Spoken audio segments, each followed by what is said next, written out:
one piece of advice, let's say one piece of advice for anybody listening today that is looking to roll out something similar, how do they get started? What's that sort of key thing that you would say to them? Oh, just one. Like I'm some kind of fount of knowledge, right? Um, I think two things spring to mind, but I think they're connected. One is, start to ask a really simple question that your leadership may ask you at some point, right? Our simple question was, how many coaching sessions did we have last semester?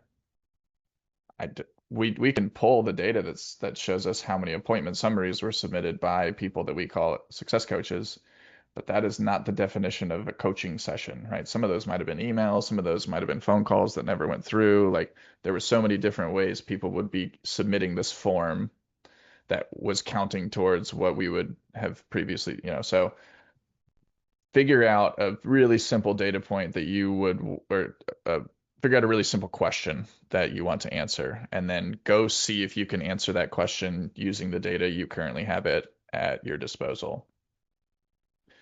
And then the second thing is when almost inevitably you can't, get your data people wherever they sit in your organization and bring them on the journey with you from the start, because none of this happens without our data analysts being able to collect clean, consistent data out of two or three disparate CRMs, bring them together somehow in their magical data land, and then regurgitate them, render them back to us in a dashboard, in a Power BI dashboard, right?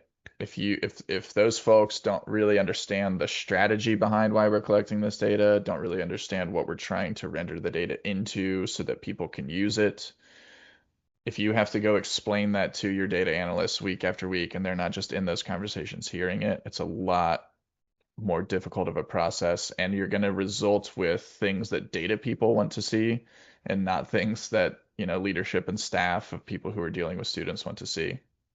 Not that the things that data want people want to see are bad. They're normally incredible. They're normally just somewhat, not as readily usable as some of the other stuff. So that's what I would say is, start with a really simple question that you want answered and see if your data can answer it.